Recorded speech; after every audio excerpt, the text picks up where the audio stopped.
Good morning. So the Dow bounced back. Trump dropped new tariffs and inflation still being hard-headed, man. Welcome to Sunday Finance Church. This is the show brought to you by the Hood, the Black Wealth Rebels. My name is Jimmy. I'm joined by my brothers, Kamari and Corey. How are you gentlemen doing this morning? Man, Good morning, but I'm not good here. morning. Hey, listen, man. I just, you could be here at least for the check-in, beloved. I know that you got stuff going on and all that, but I'm checking in on you. How are you? I'm tired. Yeah, You use a tide, huh? I was tired. Y'all You know what? slandered me yesterday. I see this is not streaming on the let me see if I can add the there we go, the Bada Hood Facebook joint too, man. Let's see if I can add it while we started, man. Is that possible, Kamari? Yeah, you can do it. All right, there we go. So I want to make sure it's on there too, because we got folks over there that be looking up. And put it behind the village as well. I'm doing. Listen, man. I don't know if I could do that while we on air, because but it will be there. You handle that. But Corey, how are you, beloved? I made it through yesterday, and I woke up today, so I'm good, man. Yo, we had Corey out in the streets yesterday, man. After a couple hours, man, Corey's social battery was on E. Well, we forced him to stay outside, so I'm shocked my brother made it this morning, but we are here, man. I was on absolute zero. I was like, you know what? Yeah, I'm ready to go home. They was like, no, bro, we still got more stops to make. Hey, listen, man. The work got to get done, man. Also, I want to send a special shout out to PABJ. That event yesterday was Yes, indeed. It was dope. It was inspiring, and I had a ball. So, and besides being dope and inspiring, it was well thought out and well put together, right? So there's a lot of dope, inspiring things that have like lots of technical flaws.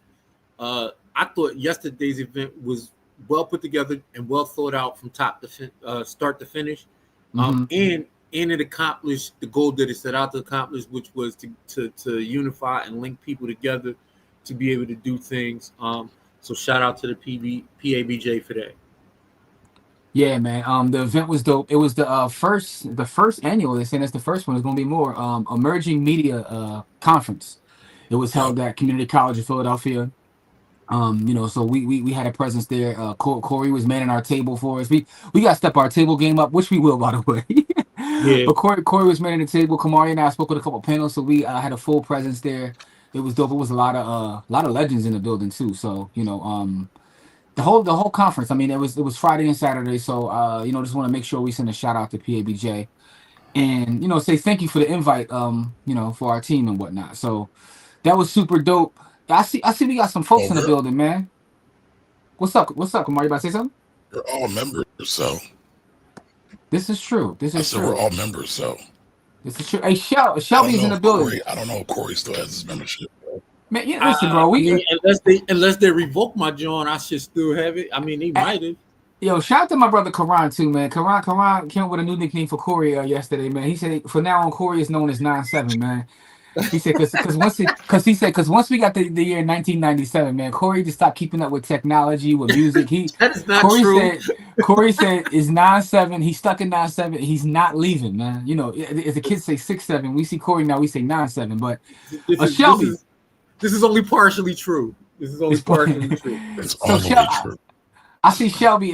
Shelby is a TikTok legend over here. But Shelby, I actually wanted to get your feedback about everything, and I know you probably covered it on your page, and I'll go check that about what's going on with TikTok, and it's kind of relevant to some of our stories today.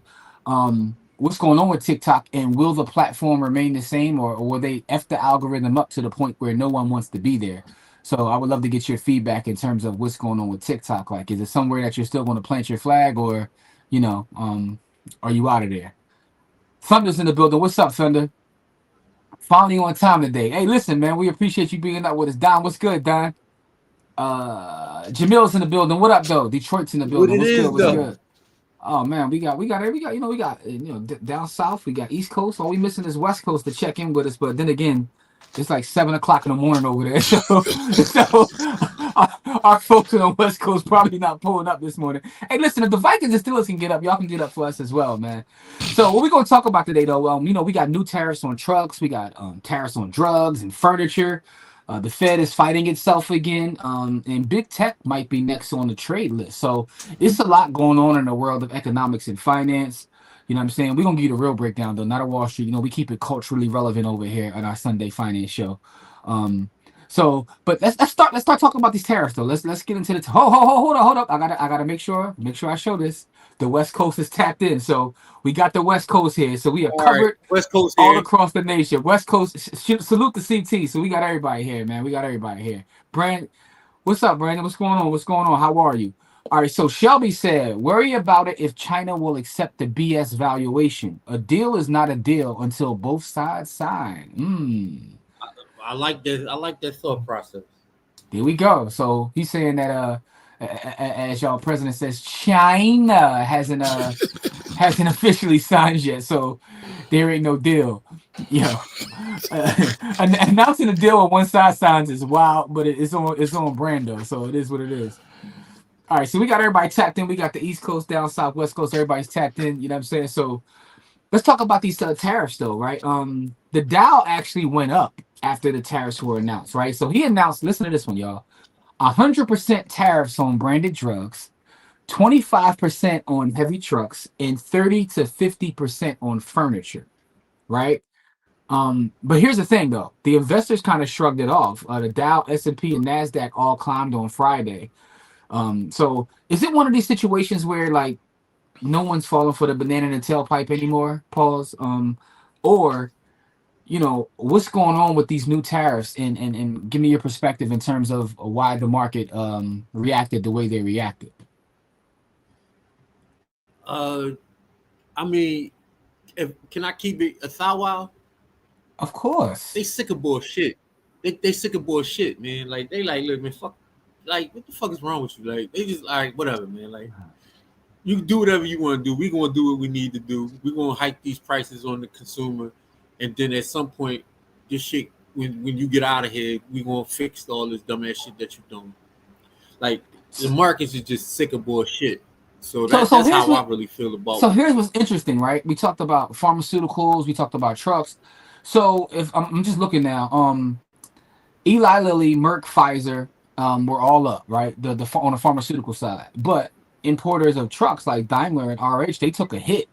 So overall, the market was a little up on Friday after the announcement, but there is like some folks that took a hit. You know what I'm saying? So I guess the what's trying to be. I mean, because their business just got so infinitely more expensive. So yeah, but on the pharmaceutical side, where he announced 100, first of all, 100% is wild, right?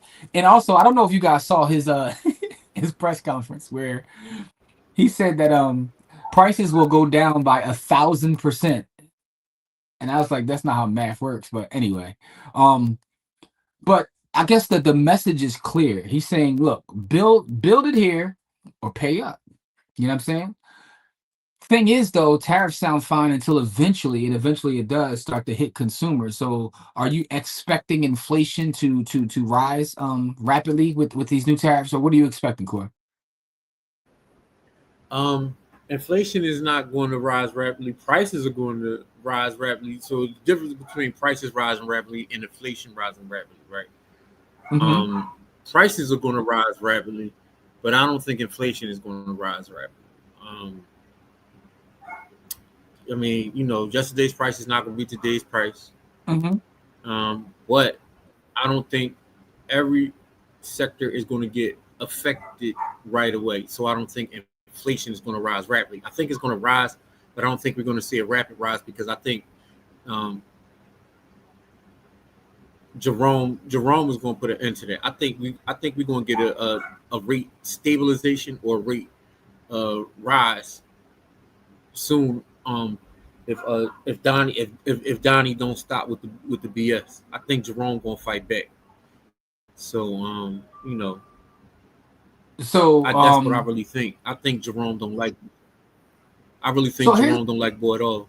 So our first story, by the way, because we're talking about a couple stories that were relevant this week. The first story we're talking about now, for those who are just joining us, are tariffs. But you brought up something that's leading me to the second story that I wanted to talk about, which is inflation is holding at 2.7%. They're saying the core is 2.9%. But you know, spending is actually not changing, right? The personal consumption expenditure is how we measure spending, and spending is people are still spending. Looking at the data, people are still spending, but the prices aren't cooling fast enough. So inflation is staying stubborn. So that kind of limits how much the Fed can cut its rates. And you said that you expect a rise in rates. Is that what you said? I said with no cut or um a rise. If he keep tariffing everything and taxing everything, Mm-hmm. it's the Fed's mandate to stop inflation. They're going to Okay. do their job. They don't. I don't know what Donald Trump think about that, but if he tries to rapidly rise the rates by using these, and then expect the Fed to keep cutting rates, he's in for a surprise. The Fed not going to do that. So here's the interesting thing, right? The Fed is just not doing that. When does Jerome? When is his term up? Isn't his term up soon? That's is anybody in the chat that And I think that's May watching 2026. May 2026? Okay, so we still. I think it's like May 2026 or something like that. Yo, somebody in the chat, let me know if y'all can look that up for me Somewhere in real there. fast. Somewhere in there. Yeah, when is Jerome's term up? I would like to know when his term is up. Because first of all, I wonder whether he's actually gonna, whether he's looking forward to just getting out of here. But I guess the other part is if his term is up, right, and he's replaced, is he gonna be replaced? Is he gonna be replaced by a puppet? Like, is he replaced by somebody that obviously is gonna do what the other It side has wants? to be replaced by a puppet because that's the president. Actually, Jerome. I mean, Donald Trump put Jerome Powell in.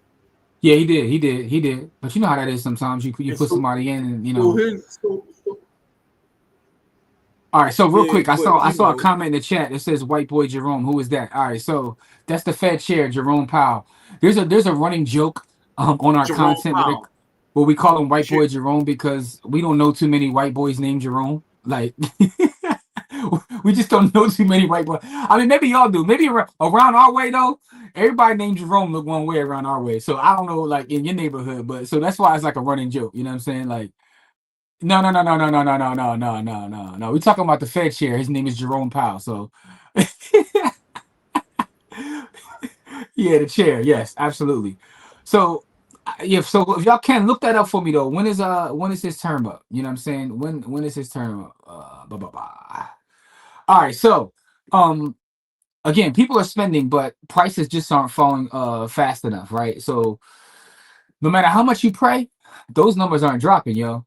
So if you look at that, that makes the Fed cautious. They may not move fast enough for the market's taste. And Corey is saying he's actually, I think that's not necessarily a hot take, but it's interesting that you say you think you may get a rise, right? Because everything, and when I say everything, when I talk to people in specific businesses, a lot of times when I'm talking about the Fed rate, I'm talking to either bankers, people in the mortgage business, and I know a lot of it is them just trying to speak it into existence, but none of them is talking about rates rising. They're talking about rates dropping, and a lot of that is them trying to speak it into existence. But hearing you say that you think it's a possibility that it may rise is very interesting in terms of looking at everything from a macro level. So, because listen, I think Jerome is going to stick his gun in Donald Trump's face before he roll out. Like, take that. Like, all right, so we got a couple. Give Donald Trump the business. We got a couple answers right here. By the way, Yeah. I want to share with y'all. I got me a new mouse pad. You know what I'm saying?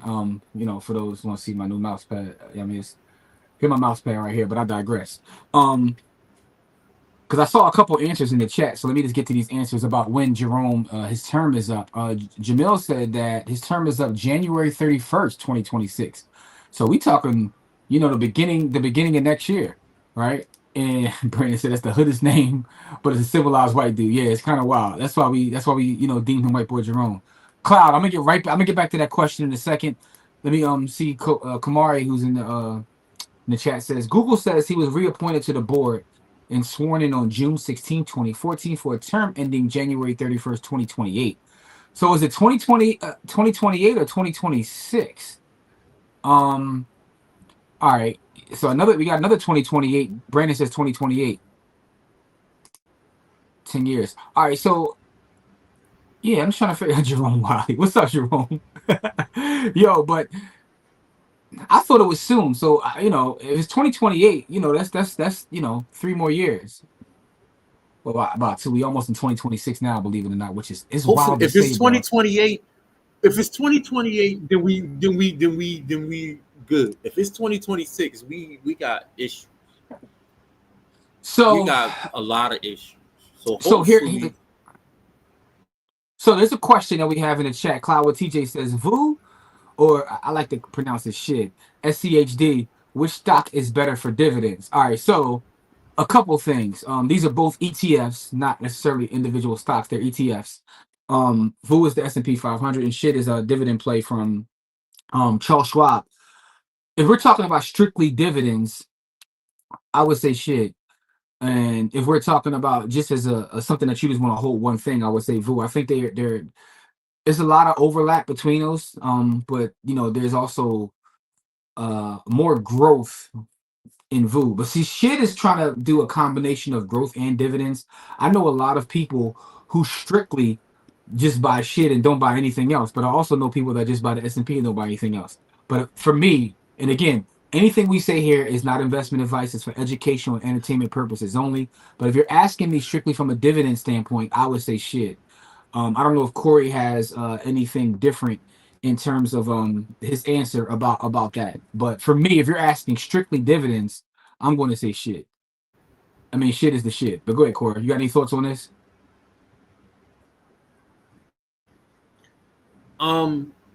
I just think it's about what you're trying to accomplish, right? If you're Well, looking for the growth question. Here's his and question. dividend growth, then His VU would be question was better. specific. His question was specifically about dividends. So if it's strictly about dividends, then just looking at the numbers, SCHD pays a higher dividend. So I mean, if it's shit is strictly literally it's just three strictly times. about dividends, the higher dividend payer is what's looking. Yeah, so it might Yeah. be a little delay. It might be a little delay here. I saw. So that's why I Apologize. said if it's really, if it's about growth and dividends, then if it's about growth and dividends, then VU. If it's just strictly about dividends, then SCHD. So it's funny because like I That's said, my final answer.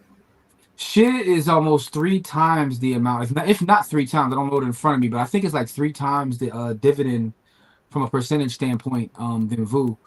I think shit is it's close to four. It's like 3.5 or 3.6 or something. It's anywhere between 3.5 and 3.7 in terms of the dividend percentage. And I know VU is less than 1.5. It's like 1.2 or it's 1 point something like that. So if we're looking at strictly from a dividend standpoint, I would say SCHD.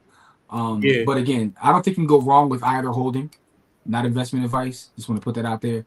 Yeah, but someone give me the real deal on Jerome. So just found this. There's a formal process that's already starting. He said when asked about the efforts to find Jerome Powell's replacement as Federal Reserve Chair. His term expires in 2026. All right, so chat is saying May 15th, 2026. And I think I remember a few talking heads quoting this, is what Jamil says. So what are y'all thoughts on DGRO? I'll get to that in a second. But Kamari looked it up for me. Shit is 3.8 and VU is 1.16. So I was close. There. All right. So there we go. So if we're talking strictly from a dividend standpoint, I would say shit. You see his verbal lambasting of the UN's lack of ending conflicts juxtaposed to humanitarian actions in his assault on the UN, his steps tripping his wife and the UN teleprompter not working. Yeah, it's like a full reality show. What's going on? I thought that his conversation with the leader of Turkey, the president of Turkey, was even more egregious. Don, as we call him, VDon, because he's the ETF god. He says Shid's a better dividend play. He thinks VU is a better overall play. So that kind of encompasses what Corey and I were communicating. So depending upon what you're looking for, he said he believes that VU is a better overall play. But Shid, if you're looking strictly for dividends. Now, Miss Edie is here. Miss Edie, what's good with you, Miss Edie? I sent you a message in the village. You didn't respond back. I was still trying to get your lightning address. I need your lightning address in order to send you what you want on Friday. So if you can go to the village and look at where I responded to you, I know, a lot of people who don't spend a lot of time in the village is like trying to navigate it becomes confusing. But we could talk either inbox or within the thread. But I sent you a message in the thread. So, Miss Edie, if you can, I want to make sure that you get paid. But good morning to you, and thank you for pulling up as well. White boy Jerome don't like bull at all. Yeah, so that's what Kamari is saying. The white boy Jerome don't like the prez at all. Salute to Dwight. Dwight says, I appreciate you, brothers. Money, markets, and business talk in our community is necessary, and y'all bring it. Dwight, I want to say thank you for the kind words. They're definitely appreciated. And this is what we like to do, so we're gonna continue to do it. All right, so we got January, May in 2028, but it looks like everybody's saying 2026. The question is it January or May? Because January is right around the corner, whether y'all know it or not. January is right around the corner. All right, so a couple more stories I want to talk about while we're here, though. The stock market overall, it rebounded, but the entire week itself is in red. So the Dow plus 0.65%, S&P plus 0.59%, Nasdaq plus 0.44%, and that was all on Friday. But if we look for the week, we're down about 0.3 to 0.5%. But we have been on fire if you look at the last like 3 to 4 weeks. But this past week, overall, we're in the red. So it's a lot going on from an economic standpoint, from a macroeconomic standpoint. And I think that investors are balancing like tariff, rate cuts, inflation. So they're trying to figure out that balance of all these various things going on. So to me, when I see this, and I want to get your perspective, Core, it looks like it's a trader's market to me because it's very volatile. There's a lot of volatility going on. There's quick rallies, there's pullbacks. Yep. What do you think about this market overall? Volatility is a trader's friend. So if depending upon which kind of trader you are, but it's because volatility equals money, and so this is great for traders. Because traders going to make money whether the stock market goes up or down. They want it to go one way hard, pause, or one way or the other hard. Mm-hmm. So that's a trader's dream. You know what I mean? There's just much more money to be made. Yeah. So what would you say to the folks that aren't? What would you say to the folks that aren't traders, that are more long-term buy and hold investors? Like, what would be your, again, not investment advice, but what would you say to them in this market with everything going as crazy as it's going?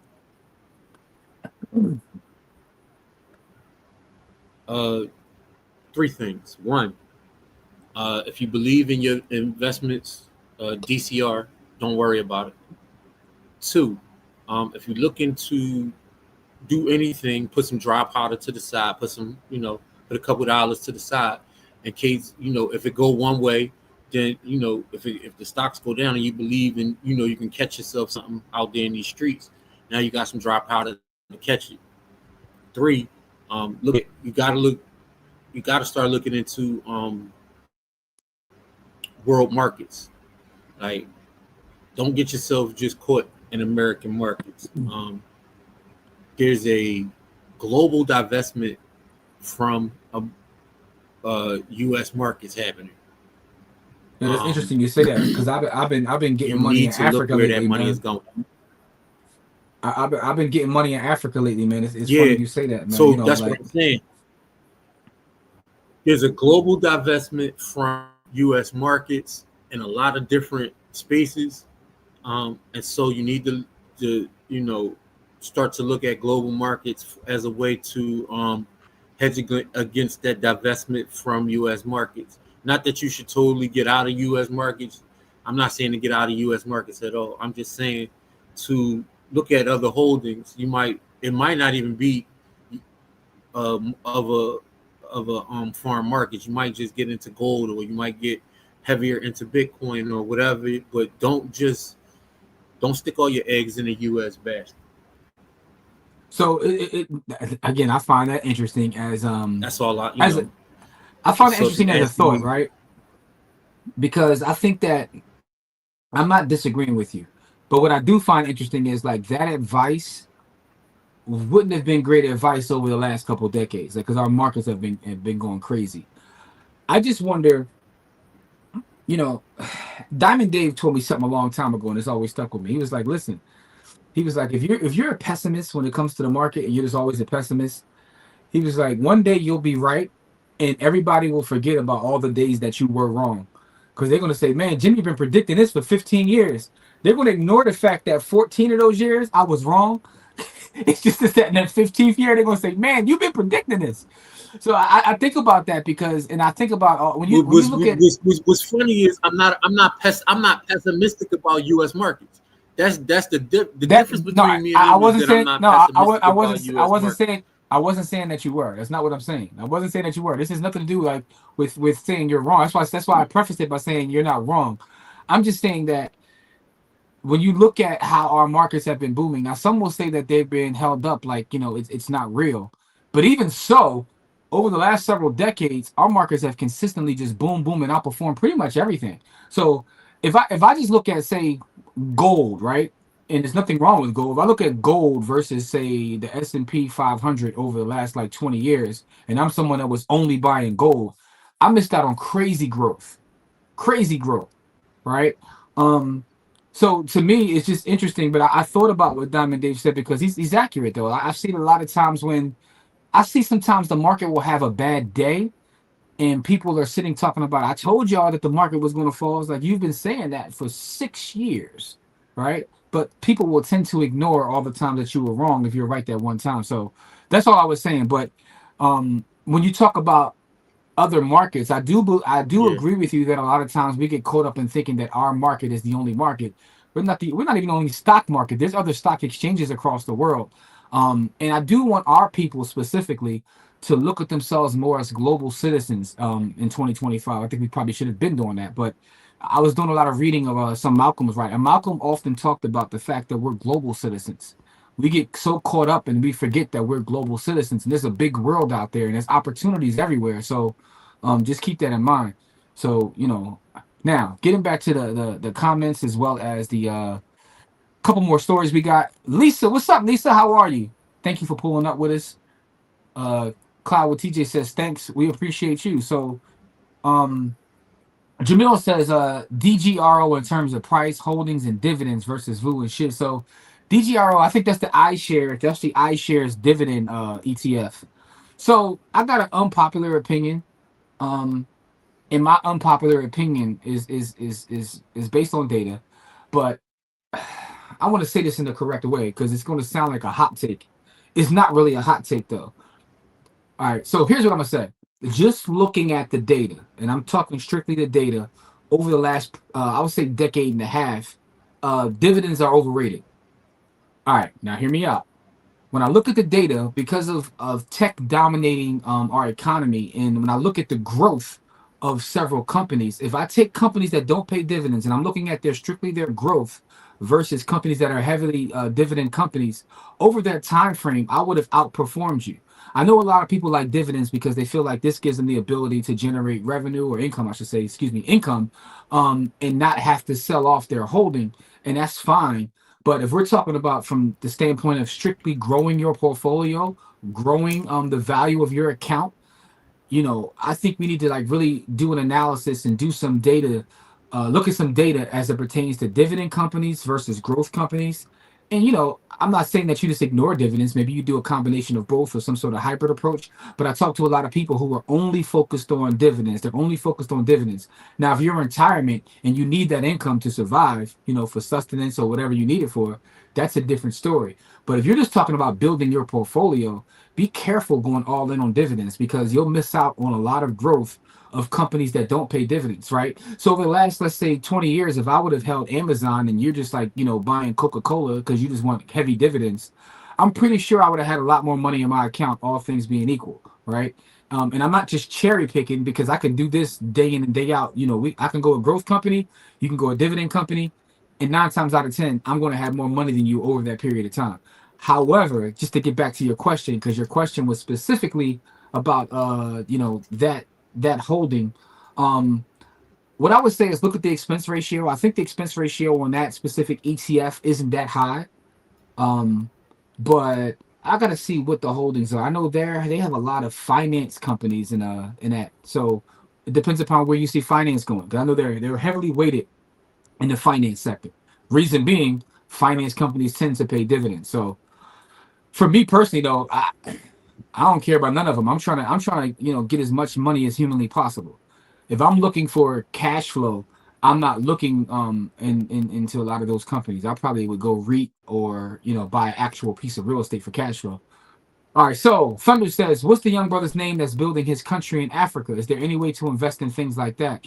I know a lot of people are doing work in Africa, so I'm not specifically sure about which brother you're speaking of. If anybody knows what specific brother that he's speaking of, please let us know. Because there are a lot of people, and I even got phone. Listen, I even know someone personally who's doing some development in Africa. So I'm not sure which young brother that you're speaking of, but if somebody knows, please go to the chat and let me know who he's talking about. How do you get into the global markets? That is a great question, Brandon. Is someone if you're just trying to get into? I can answer that question really quick. Go ahead. I can answer that question really quickly. It all depends on your brokerage, right? If you literally just type in the name of the stock you want, it'll tell you what market that it's being sold on. So you don't have to try to get onto the global market. If your brokerage carries that specific stock or specific group of stocks, the ETF, all you have to do, if you know the name of the stock or the ETF, is to type it into your brokerage and see if you can buy it. Literally, that's all you need to be able to get into the global markets. I was just going to say something even simpler. It depends on your brokerage. Even simpler. Go look up VXUS, not investment advice. That's Vanguard's international ETF, right? Which will give you exposure to companies outside of the U.S. market. So, again, not investment advice. I know VDON probably has a couple more mutual funds and or ETFs that he can recommend. But for me, start with Vanguard based on expense ratio. Vanguard iShares. Look up the various ETF companies. I've been investing, and I shared this, so I'll share it. I've been investing in Africa, right? So I have a ETF that is only buying things that are based in Africa, right? I'm gonna give you the ticker right now. It's AFK. So for me, and by the way, year to date, that ETF is up 53%. But the ticker is AFK. So that's where I've been pouring money into AFK. I bought a position, started dollar cost averaging. So AFK is where I've been putting my money. Not investment advice, but it has given me a great return. But that's one way to do it, right? All right, so with that being said, let's get back to these comments. Great question, by the way, Brandon. Thank you for that question. I like that thought. We are global citizens. I'm going to start using that. Absolutely, absolutely. So Miss Edie says, please forgive me. To receive Bitcoin and Cash App, it asks for proof of identity. Verification takes 10 business days. Is this correct or accurate? It probably is. Also, I know that you're in New York, and New York got their own wild rules about the crypto market. So, hey, listen, once you get everything verified, just let me know. We're not going anywhere, Miss Edie. We're gonna make sure we take care of you because we trying to get that red velvet cornbread. So we're gonna make sure that we do everything we can to make sure you happy. Listen, Corey was talking about that yesterday.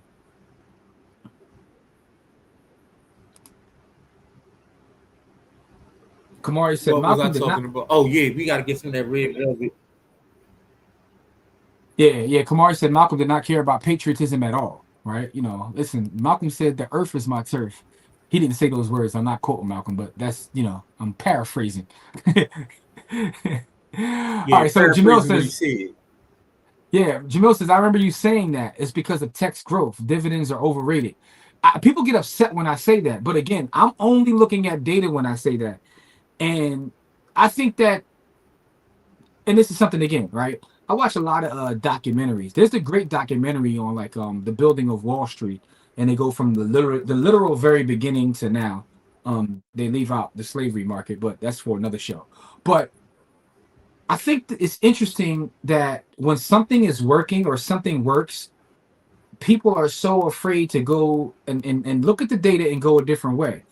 How the market worked in 1920 is not how the market worked in 2020. But I think now things are changing so fast. A lot of times we're stuck in this. Oh, it's the reason why people are slow to embrace like Bitcoin, because the idea of something not being backed by the government and having value, people just can't wrap their head around it. But getting away from that, just looking at the market overall, a strategy that worked in 1960 and worked for a long time. Like, how many people are still using like 60-40 portfolios, right? You know, they're doing 60% stocks and 40% bonds. Like, and people still swear by this because for a period of time that was the wave, that was the move. But sometimes you got to take a step back. You need to look at the data and figure out what's working for the current market that we're in. From an economic standpoint, this is why I like looking at macroeconomics, because when you look at macroeconomics, you see how things have just completely changed. And if things have completely changed, why am I still using the same strategies that I used, 15, 20 years ago? Now, there's certain things that are overlapping that'll always work in terms of just buying and holding long term. So I'm not talking about going away from that, but I'm talking about these specific strategies in terms of like, your balanced portfolio, what percentage you should have here versus there, or how you perceive dividends versus growth. You got to reevaluate these things and let the market and the data tell you which way you want to move, and stop being so emotional about it. I'm not talking about anybody specifically that's in our comments or anything that one of our panelists said, but I'm just talking about the idea of the emotions, right? This is why this book right here is one of the greatest books in finance, and I don't get paid to say that. The Psychology of Money is because once you recognize that it's all about the psychology, everything changes, right? You have to be open to new ideas, but you also have to understand that some of these old systems and strategies that y'all are using are based on a market from 30, 40 years ago. Things have changed, in the words of Christopher Latour Wallace, man, things done change. And if I look at how tech is dominating and how tech tends to take their that extra capital and reinvest into growth and reinvest into that business, I don't necessarily care about a dividend per se. And again, me and Corey and Kamari were having a conversation yesterday. Once you understand that you can use those assets and borrow against them for actual dividends, I mean, not dividends, but actual cash flow to use to do other things, then dividends may not be as important to you. You want to grow your account to as high as possible. So if your goal is to grow your account, really take a step back and look at your portfolio and see whether you're weighted too much into dividends, because you may be holding on some stocks that just aren't going to get any more squeeze, that are just made for something different. A lot of y'all are holding on to 2,000 shares of Coca-Cola. Okay. I'm just saying, like, you may get some nice dividends off of that, but when you add in those dividends with the lack of growth, and I'm over here sitting on a super high flyer growth company, one day it'll all make sense, as a common one said. One day it'll all make sense. So I just want you guys to look at the data, be more data centric when it comes to your investing, and get out of your emotions. But I digress. All right, man. So with that being said, a couple more things to talk about before we get out of here, but I want to get to these comments. Jamil says, I think black folks came into the space focused on dividends with the generational wealth dog whistle. That's a great point. Also, historically speaking, we love real estate because it's something that we can see, touch, feel. Paper assets have always scared us as a community overall, right? And again, we do have history that backs up us not trusting institutions. So I'm not just saying it's just all our fault. Now, the thing about loving real estate and understanding from a simplified standpoint, I pay this to own the property, you pay this to live there, I keep the difference, right? So when you're bringing someone into a paper market, if you use that analogy of real estate and you can explain the dividend, that makes sense to people. It makes sense. Also, there were, historically speaking, again, there was a time when dividend-paying stocks were the wave. The point I'm making is they just may no longer be that, and we have to really stay abreast of what's going on from an economic standpoint. The military, brother, yeah. So, how do you factor in the cheap money factor from the Fed into the market as it relates to dividend versus growth? That's an excellent question. That's why that's why you're part of the panel, bro. So that has to be part of it, right? That has to be part of this analysis, is looking at the cheap money that has been, floating around the market forever. But having that cheap money, and that cheap money hasn't necessarily gone away.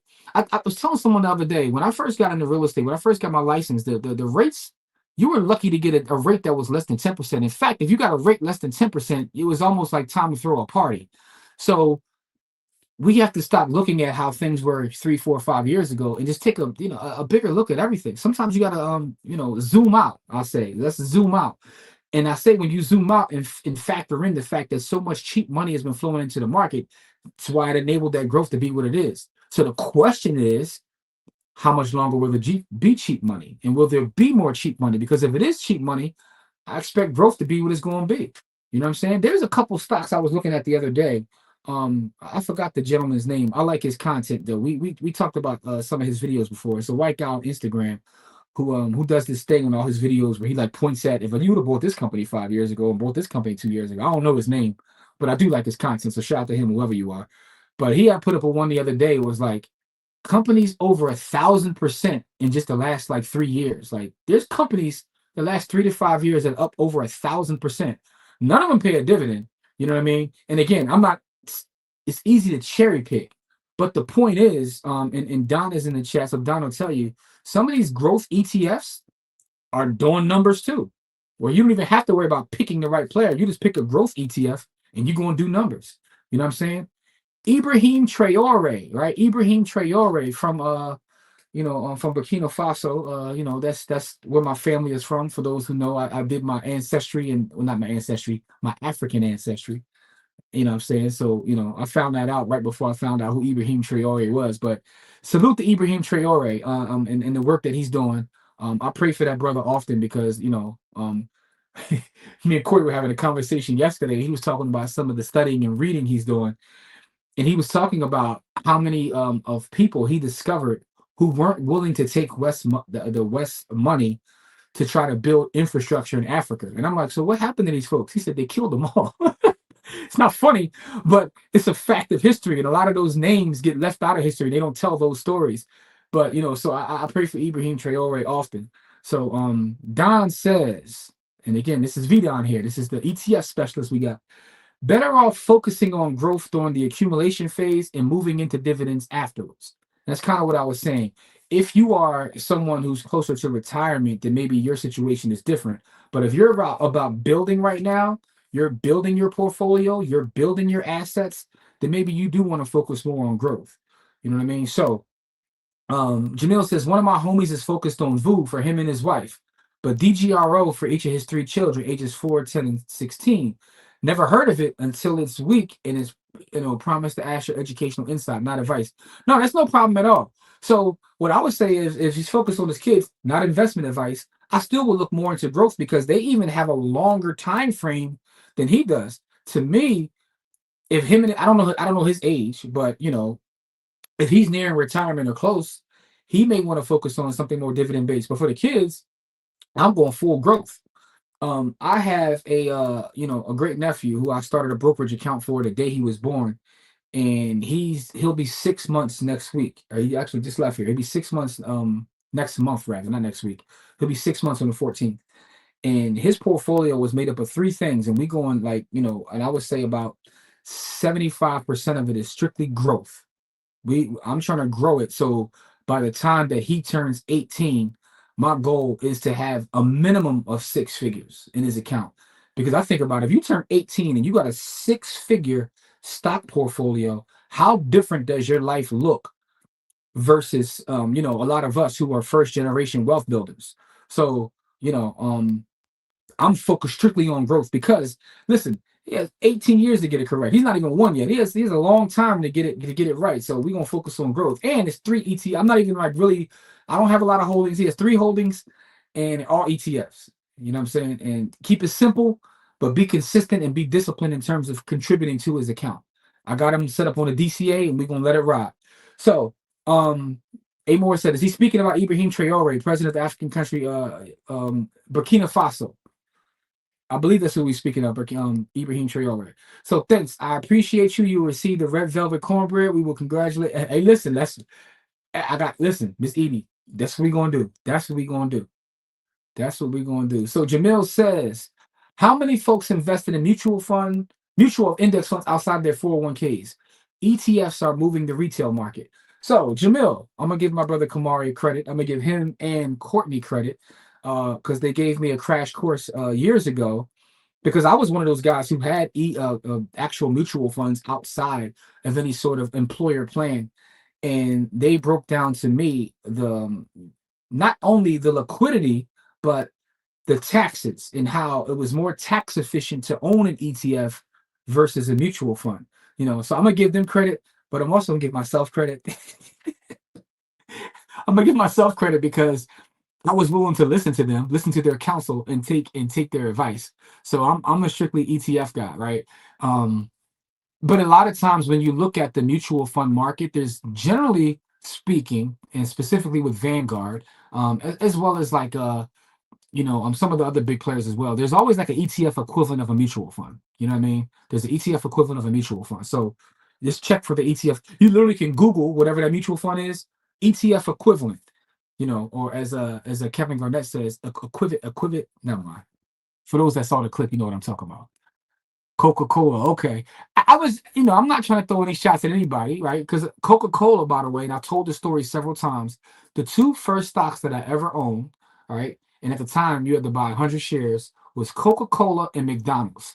And if I'm being completely honest, when I bought those two companies rather, I bought stock in those two companies, I had no idea what I was doing. I was introduced to the stock market through an old head. He was explaining how the stock market works.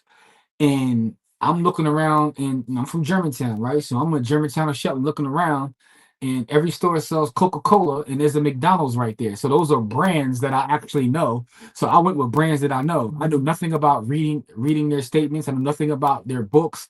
I didn't even know how to break down a company. But that also shows you the power of both of those companies' branding too, right? There's a value in branding. I knew the Golden Arches, and I knew every store around my way sold Coke. You know what I'm saying? Double entendre. Don't even ask how.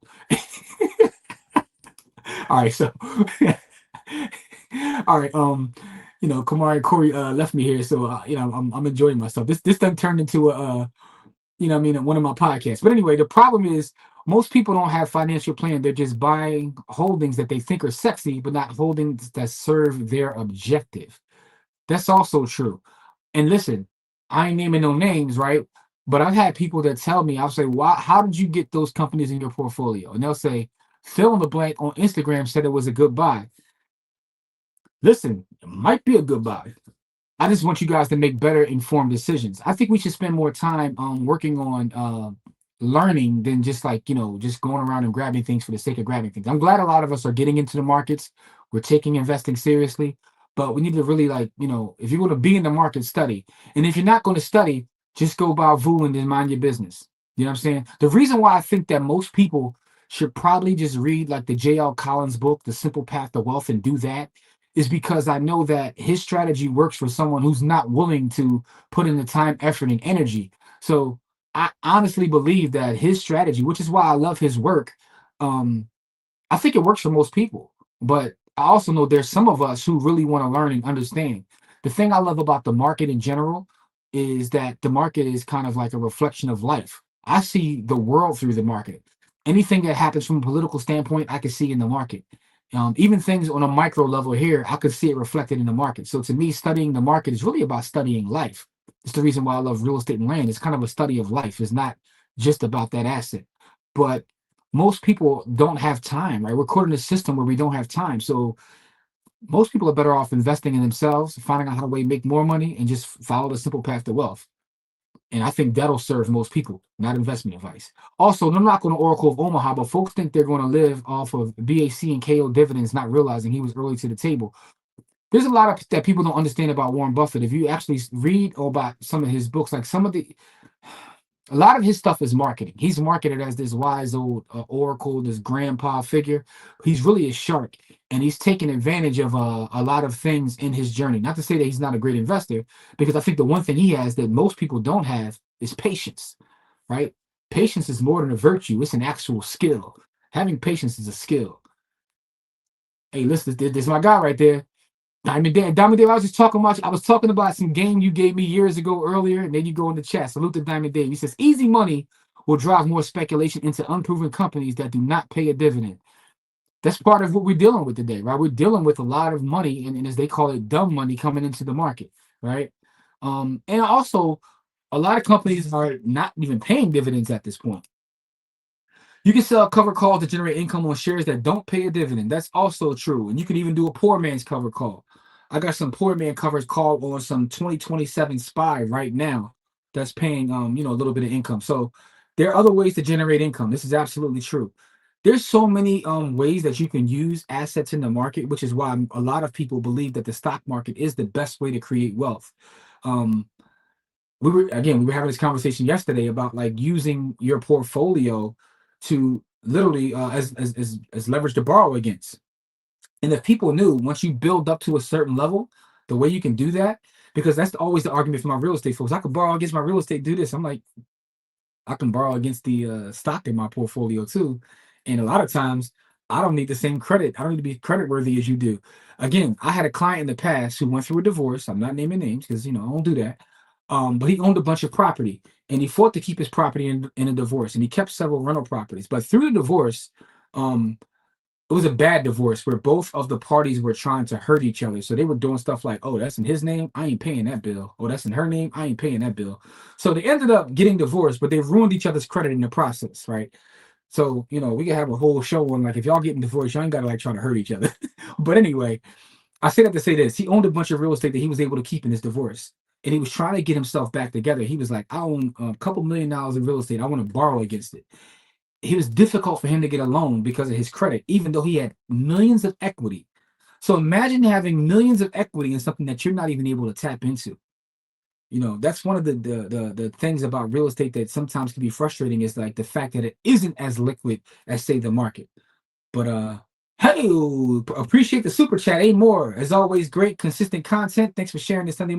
Thank you for always pulling up. Thank you for contributing, and thank you for all the great comments, questions, and ideas. So we definitely appreciate you, More. Salute to you. All right, so let me finish getting through this so we can get out of here, and let's see. Let's get back to the comments. Yeah, the cover call is definitely one. And Miss Edie says, yes, sir. All right, cool. So we cool, Miss Edie. We gonna make it work. How you can steal me and Courtney credit, mutual fund stuff. I didn't steal your credit. I gave y'all credit. I was just saying I was willing to listen, right? So me being willing to listen is something. Example, Don saying of a mutual fund having an ETF equivalent is the mutual fund of VTSAX, and the ETF equivalent is VTI. There's a number of that. So Dave says, what camera are you using for the stream? So Dave, here's the funny thing, right? I've been testing different cameras, different lighting. This morning's camera, I'm literally using an iPhone 16 Pro Max. And what I found is, I don't know how it looks on your end, but on my end, it looks a lot better than the camera I used in the past. I used a Canon a couple shows ago, and the iPhone, to me at least, looks better than the Canon that I had used. So I'm playing around trying to get my visuals and my audio a lot better.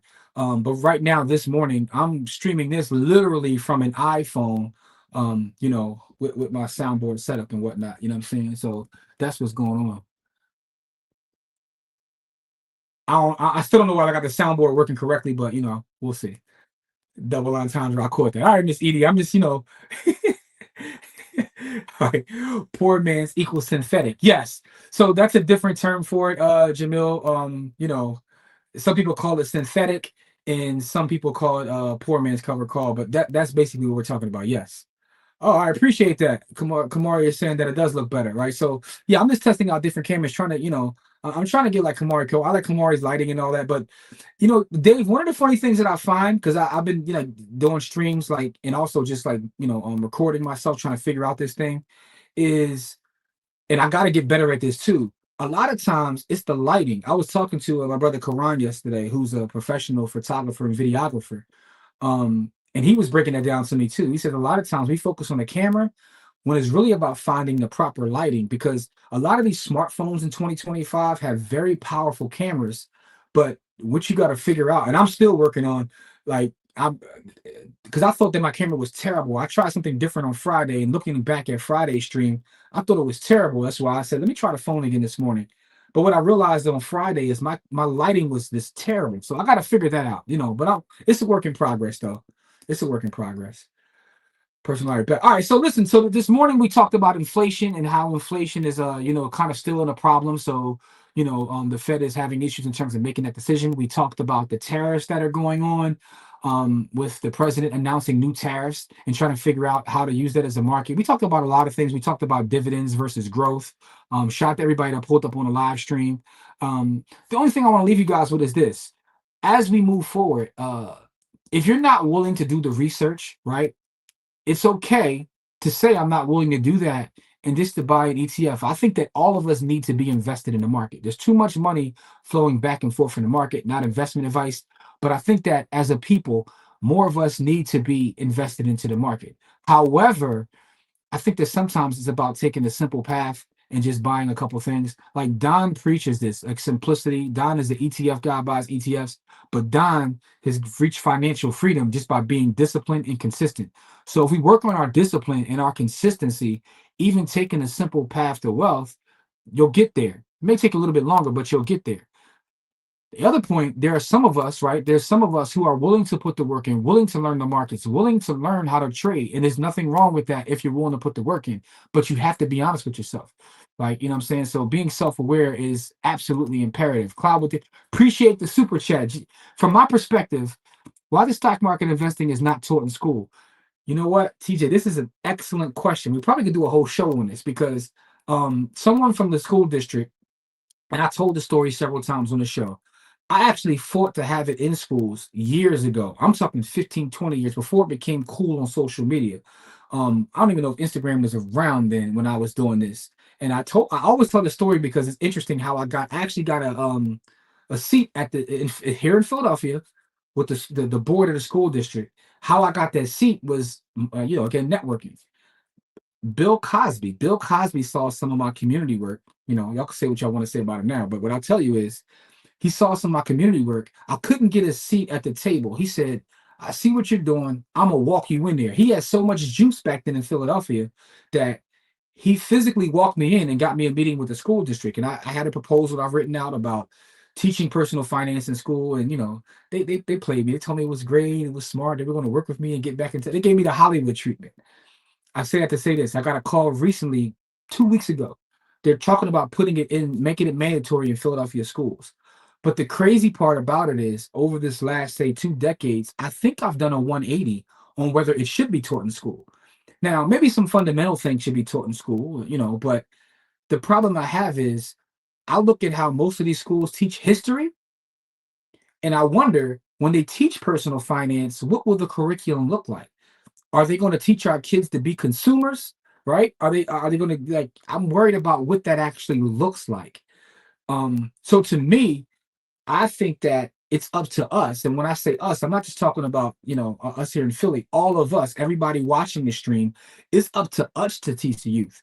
Because a lot of times we have to reteach them history, right? Because history is taught from a different lens, from a Euro lens, right? History is always taught by, the people that are dominant, right? The dominant.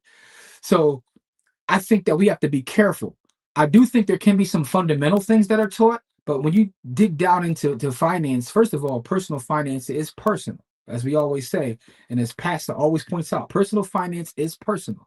But also, there's a way that our people specifically have to look at finance that others may not, because there's different places that we're coming from. So for me, I think it's really up to us to teach it. If they do put some sort of education, like they could put it as part of the math curriculum. Like, some things are just math based, but we have to be careful with just allowing, because what I find is a lot of times with these schools, parents will say, you go educate my kid. You know what I'm saying? I'll feed them, clothe them, and do all that. They just look to the schools to completely educate them. But when they come home, they have to be re-educated sometimes, or just given a different vantage point or a different lens in terms of how to look at what they learn in the classroom. It's an excellent question, though. I appreciate you asking that. But I think a lot of times this not taught historically, because when you look at the history of schools, and and maybe Corey's computer had messed up. Maybe when he comes back, we can, or next show, we can talk about the history of schools.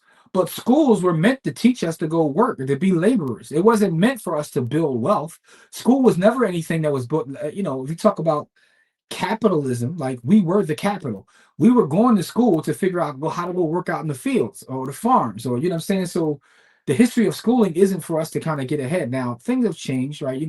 And for those that got out of that schooling that had the resources, they would go to seek higher education, do different things. But historically speaking, you have to look at what the history of school was for, and also the point of it, the point of school. So that's a lot of reasons why. So let's get into the. But I appreciate the question, and I know Kamari's watching. From behind the scenes today, he's not feeling well, but we're gonna put that. We're gonna write that down as something we should talk about, like finance in schools. Make that a whole show. But so thank you for that.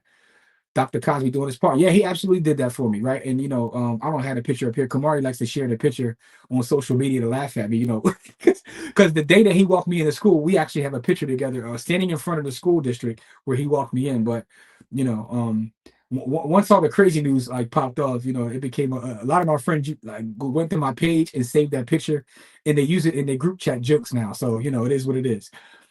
From my experience, most are not willing to do the research. That's why I won't suggest or teach options. I stay away from teaching get rich quick at all. VU, BTC, DCA equals simple, set it and forget it. Jamil, here's the thing. You're not wrong with that. And I believe over a long period of time, you will outperform most people. That is very simple.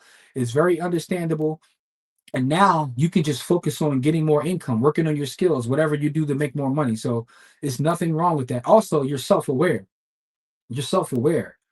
I've seen people who say they want to get into options trading and they'll buy options, right? And then they just like go about doing their job. Like I had one guy who told me he wanted to get into options, and I'm like, what do you do for a living? He says, I'm a trash truck driver. I'm like, so you're going to buy leaps then? No, I'm a day trade. How are you going to day trade and ride at the back of the trash truck? I got my phone. Needless to say, it didn't work out too well for that gentleman, but bless his heart. So let's see. Earn Your Leisure University teaches in tens of our schools in the Bronx finances, unsure of the contents of the workshop. I mean, listen, salute to them. Salute to them. Me and Corey actually taught a class in EYL University a couple years ago. It was a Bitcoin class. I was showing folks back then how to leverage their Bitcoin. So salute to them. But again, I love to see the curriculum again, and those brothers are trying to do the work, so let them do the work, right? You know what I mean? But I think that even with that being said, I still think it's important for us when we get home to reinforce whatever they're learning, and also make sure that they're getting it from the correct lens, right? If I'm in school with someone who comes from a family that has multi-millions, and we're starting from the ground up, right? There's certain things that we're going to have to look at different. Personal finance is personal, but yeah. Salute to the Bronx. In today's world, we don't need the schools. Books and online platforms can get it. Mark Twain says, don't let school get in the way of your education. I met a brother yesterday at that conference. And I talked about this earlier. So we Kamari and I spoke at the conference. Corey manned our table. So all three of us were at a conference yesterday. The first ever emerging media conference in Philadelphia was held at Community College of Philadelphia. But there was a gentleman on one of the panels who has a whole community of Black dads that homeschool. It's like, I think his Instagram tag is like black dad homeschool or something like that. But I was listening to him speak and I was like inspired. Like, man, he was like, look, I'm not gonna let my enemy teach my kids. So he worked on creating a community and platform of just like Black dads that homeschool their kids. So kind of believe what you're saying, Don. Like we can teach our own. So yeah, something to think about, man. Something to think about. Done. Appreciate that, Don. JT with the super chat. What's up, JT? How are you, beloved? Appreciate you as always. Miss Edie says it's a start. Yes, parents must reinforce everything at home. Correct. Absolutely. Listen, I'm not knocking what those brothers are doing. Salute to those brothers, man. I think that anyone trying to do something for the community, I appreciate it. Because I see too many people online and offline who do nothing but complain. Kamari shared a story with me on Instagram this morning, right? Deontay Murray, basketball player. This kid has sent him a DM asking could he cut his grass and get paid for it. And the kid was shooting the shot. And Murray says, if you show me some footage of the fact that you're cutting grass out there, you don't even got to cut my grass. I'll send you a couple dollars. So the kid was explaining to him, like, I'm trying to start my own lawn care business. I just figured I was taking a shot by sending you this message. And he sent him pictures of him doing other people's lawns. So Deontay Murray just sent him $600 for no reason. You know what? I like the fact that you're staying out of trouble and you're trying to build a business.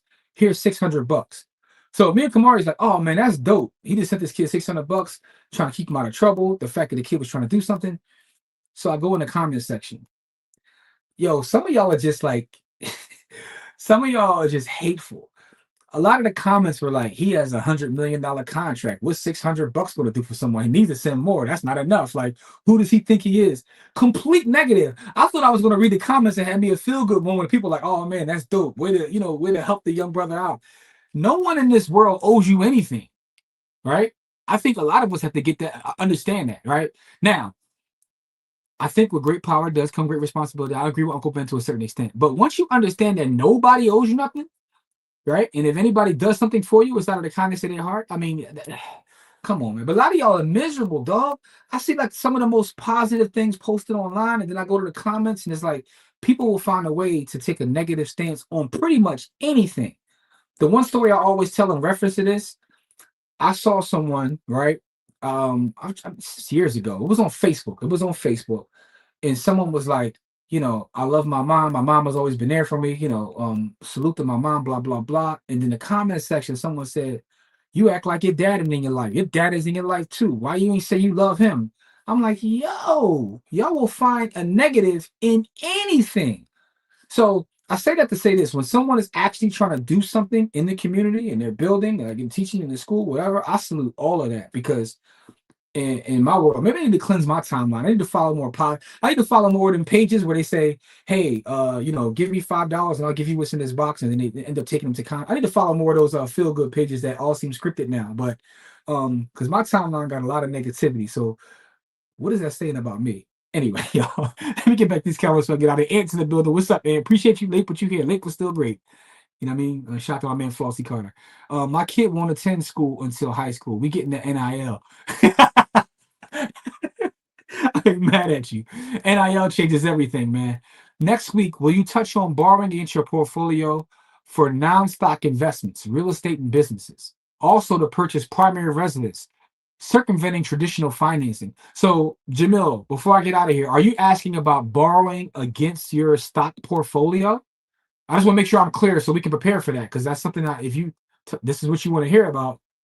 Because one of the things that I've seen people do several times, like a lot of people that slow down, say it. A lot of people that I know a lot of millionaires, believe it or not. And it's not because of the work I do, it's because I know a lot of people that work. Most of the millionaires I know aren't the internet millionaires. They're people that work, they're teachers, they're dentists, they're lawyers, they're doctors, and they own a home, maybe one or two investment, that's it, nothing major.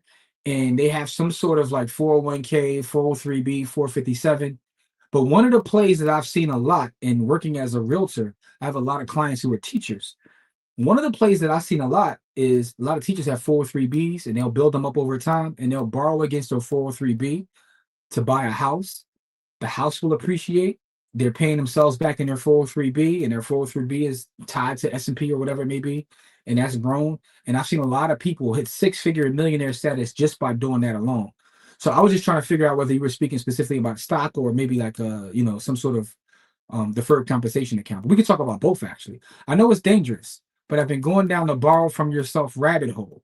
DJ Level, I don't know who that is, but I'm gonna look him up though, since you said. Matter of fact, let me take a picture of that, because I want to look this up to get a reference point about what he's doing. Borrowing from yourself is interesting. It's very interesting. That's a whole rabbit hole.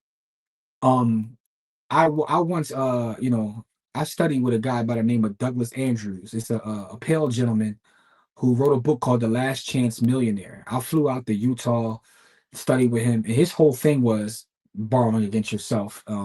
So it's a lot of ways you could do that. You got to stop following those $40 date pages. Hey, listen, man. I'm still, what the boy say? I'm still good.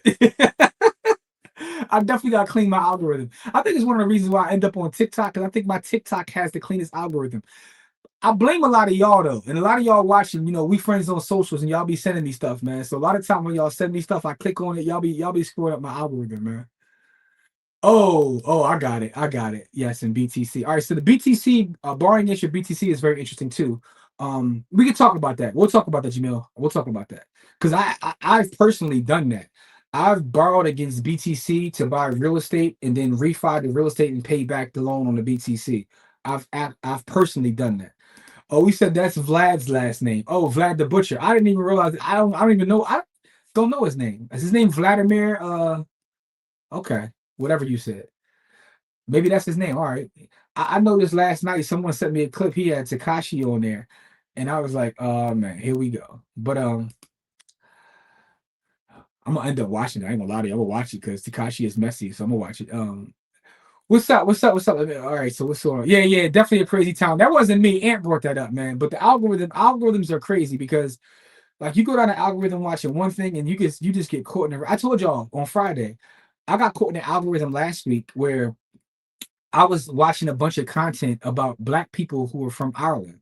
And that was one of the funniest and most interesting things that I saw. Like black people who look like I do. They're darker than me in some instances with straight Irish accents sounding like Peaky Blinders. And that was like the craziest and greatest thing I think I've ever seen. So now I go on my timeline and it's still serving me. I'm on Black Ireland TikTok now somehow. You know what I mean? I got to get back to food TikTok, but it is what it is, man. Glad a Russian GI asset, but that's a whole other. Oh, okay. He's a Russian asset. I love the Vlad conspiracy theories. Oh, so his name's not even Vladimir. I didn't know that. All right. I remember him from back in the mixtape days. He was Vlad the Butcher. Okay. A Russian asset. By the way, Chris Crack is hilarious. Oh, I'm glad you got some joy out of that as well. For those who don't know what he's talking about on Friday, I was talking about how literally based on a song title, I ended up on the rabbit hole of looking up this MC named Chris Crack, who has the greatest song titles in the history of hip hop. And I'll just leave it at that. With that being said, though, y'all, appreciate y'all pulling up this Sunday. If you're not in the village, please join the village by going to blackwealthrebels.com. Please join the village by going to blackwealthrebels.com. I say that because it's a lot going on there. As a matter of fact, if you're in the village, just this past weekend, I'll drop another real estate episode and another Bitcoin episode. The Bitcoin episode doesn't hit the YouTube streets until like next Friday, but it's already there in the village. So take advantage of getting that content early. And there's going to be exclusive content only for the village that you'll never see on YouTube. You'll never see on Facebook. You'll never see anywhere other than the village. So take advantage of that stuff too. But even the stuff that we put on the public platforms, like a lot of that stuff is back there already. The Philadelphia Rohan report, that probably won't come out till Thursday on YouTube. It's already been back there since Friday in the village. So if you can, go to the village and check out that new material, conversations that happen in the village, also things that we watch that maybe inspire us or be educational. We'll share them in the village as well in the daily chat. So I look forward to seeing y'all there. Corey finally got back on, man. You all right, bro? COINTELPRO got you, bro? So no, it's not COINTELPRO. It's something going on with our what's the name account? Our what's the name account? It keeps telling me to add my credit card on there to be able to watch, and then it keeps clicking me off. Yeah, I have no idea what's going on because I haven't got that. So we'll talk about that though. But we're getting ready to get out of here. But the one thing that I wanted to bring up to you, since you're on here, we had got a question earlier, right? And I went down a little rabbit hole, and I want you to weigh on this. Not now. I think we might do a whole show on this. But Cloud with TJ asked a great question, and salute to him again for the super chat. He was asking me why the stock market and investing is not taught in school. So I was telling him that I've done a 180 and even thinking that it should be, but that led to me actually saying that we should talk about the history of schooling and what school was made for in the first place. Now, I don't want you to do a deep dive now, but I want to put that in front of you because I want to do a whole show talking about the history of school because that will explain why certain things are taught the way they're taught in the school. Yeah, the short answer is that our government and our schools are not trying to create financial people. That's the short answer. There we then go. We can go to the long form answer in another setup. Yeah. But so short America form says is that's not what schools are set up to create. Yep, and that's exactly what I said, but we're going to do a deeper dive in another episode. So Mecca says, I've seen that story with the black tribe in Scotland. The leader reminded me of Chef from South Park. Well, yo, absolutely. Like, I went down a rabbit hole, and I was telling Corey on Friday that, I forget at times that our people are literally all across the planet. So finding them in places that aren't traditionally black spaces and seeing that, they picked up the accents and cultural norms, it's pretty entertaining for me, but it's also like, it's also fire realizing that the earth is our turf. You start off watching finance at 9 p.m. and you wind up on Dr. Pimple Popper at 2 a.m., the YouTube wormhole. Listen, we've all been there. We've all been there. We have all been there. Yo, my nephew, I got a 10-year-old nephew that was over the crib last night. He spent the night over the crib yesterday. And I was just I like when he's over, I like to look at his habits because it gives me an indication of like, what the youth are into. Dog, he was all streamered out. He was Kai Sanat, then this person, all streamered out. He don't even know what the stations are, bro. Like, you know how we grew up, we knew where CBS was and NBC, then we know even with the cable, we know what that. He don't even know what none of that is. These kids are so into streaming. It's wild, bro. Wow. My kids can't tell you what about I don't think my kids have ever watched TV on a television station. My kid, I'm talking about even my 18-year-old. I don't think my kids have ever watched TV on a regular TV station. You saw when my kids were when we first started this, when CJ was like 9 or 10, when we first started this, and you looked at his phone, what did you see? No, it was shocking, right? Because I'm a YouTubian myself, right? I'm on YouTube pretty much all day. So I was messing with Corey's son. This is about a decade ago. I was like, there's no way you spend more time on YouTube than me. And I looked at his phone, I looked at his analytics, and it said that he was averaging like 22 hours a day. I said, yo, when do you sleep? And that's when Corey was like, well, he falls asleep watching YouTube. So it plays through the course of the night. I'm like, yo, people getting streaming dollars off your son just because his joint is on like 22. It's only 24 hours in a day. His phone said he spends 22 of them on YouTube. I was like, all right, so I can't even keep up with you. Yeah, but the streaming is crazy. These kids love streaming. But that goes to your point about my son. My son has never watched regular TV, and it's like he couldn't tell you what regular TV is, what it looks like. Yeah, man. Putting in the DraftKings parlay. Yo, I got to figure out for my fantasy team whether to put in Devontae Adams. Man, he's questionable right now. They're talking about he might play. You know what I'm saying? But my backup is the boy Dobbs from Green Bay, who been lighting it up. But so hurt Adams or a healthy Dobbs. So that's where I'm at with my fantasy team right now. Anyway, before kickoff, ain't the Leprechaun supposed to be? Hey, listen, I guess my 3-year-old navigates YouTube like a savant. Yeah, so it's interesting to watch the youth because you'll see where the money's going to flow in years. Eventually, they'll be the consumers. Ben Franklin wrote about melanated people being original inhabitants of Europe, including Germany, in his journal manuscripts that fear of said black planet is indeed real for ages. I gotta look that up, right? So again, I know what you're saying to be fact, but I haven't read the actual writings. I've seen it like on Wikipedia. A lot of the Ben Franklin writings that I've personally read are when he was writing under that pen name, when he was talking about money. I was reading about Ben Franklin. Because a lot of craziest part about that, Emeka, thank you for bringing that up, is Ben Franklin's advice on money is really conservative, but it kind of still applies. What was the name that he wrote under when he wrote under I forget his pen name, but it was Poor Something's Almanac. I know Poor Something's Almanac. Poor Richard's Almanac. Yeah, Poor Richard's Almanac. Yeah.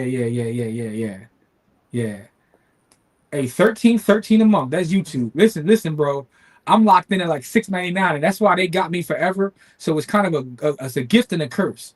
So I signed up for YouTube Music a week before it came out, and YouTube Music includes YouTube Premium, and they grandfathered me in.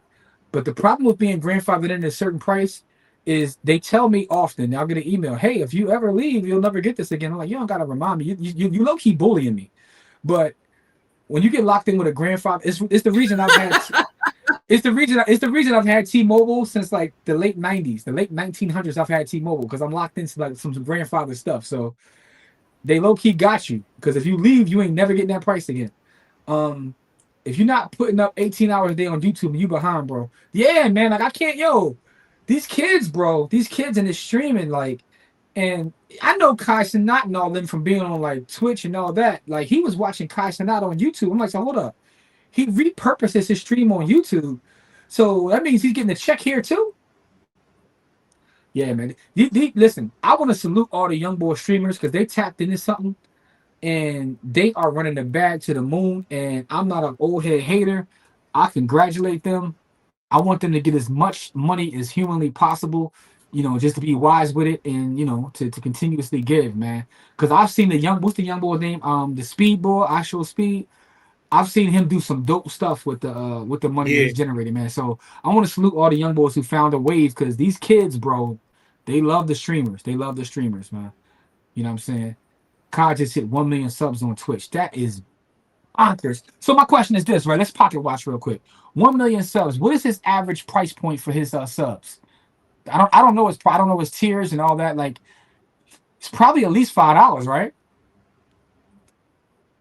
I don't watch any of them. I enjoy their success though. That's how I am, man. Like I'm on YouTube. Like, it's funny. I found a lot of content creators lately that I watched who are like even older than me. I found a lot of older people are starting to kick ass in the content space. But that's the great thing about content creation is there's something for everybody. There was a gentleman on one of the panels yesterday at the event.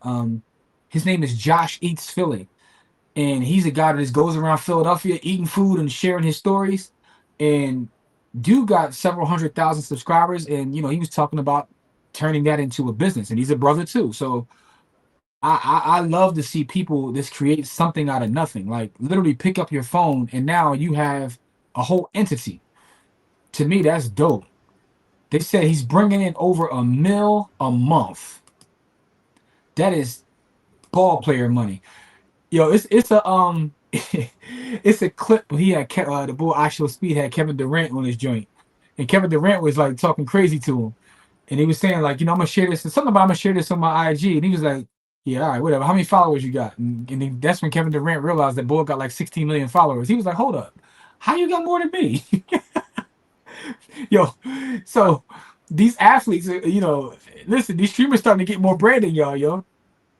You know what I mean? Like, Anyway, man, with that being said, we appreciate y'all. Stay in tune with us. Please join the villas. Go to blackwealthrebels.com. Go to blackwealthrebels.com. Ant just gave me some new homework. I'm about to go pocket watch Kai Cenat just to see how much bread he making. You know what I'm saying? Because, I'm not an old head hater, but I do pocket watch, man. Shout out to JT, because I'm a pocket watcher too, man. But for me, I pocket watch to be inspired, not to be a hater. There's a difference. There's a complete difference of being inspired versus being a hater. And yes, I do get inspired by people younger than me, because if y'all get into it, I'm inspired, man. I'm inspired to go get more. You know what I mean? With that being said, tune in. Go to blackwealthrebels.com. We got a lot more stuff happening in the community. I gotta say this. Saturday, and I'm going to make some short form videos all week, and I'll need y'all to help me by doing it. Share my videos. Next Saturday is our first Saturday school. The official Saturday school kicks off October 4th. We are in the community in Philadelphia, 108 Price Street. It's completely free. We're going to feed the babies. We're going to teach them, and we're going to play Monopoly and other board games. We got a couple different finance board games we're looking at, but Monopoly is one. I also got one called Blackopoly. It's called Blackopoly. Matter of fact, I'm going to make a video on that today and share that on socials. But October 4th, please do what you can to help support it. By support, I'm not asking you to send money. If you do want to send money, we take donations as well. We take donations. Hit the cash app. No, I'm joking. But just share out the fact that this is happening. The website is bthcamp.com. Our objective is to help as many families as possible. We're not looking to make any money from this. We want to pour into the community. This is our work. This is what we love doing, and we want to help the babies in the community. Look, even the at-risk youth, we don't care who it is. Adult, pull up October 4th, 108 Price Street. That's next Saturday. Saturday's coming up. So when I put the content out, I'm going to need y'all to share it for me, y'all. That's all I'm asking is for y'all to share it for me. We love y'all. We appreciate all the support. And, can't say enough, man. BlackWealthRebels.com. Please go to BlackWealthRebels.com. Peace. Stay safe out there, y'all.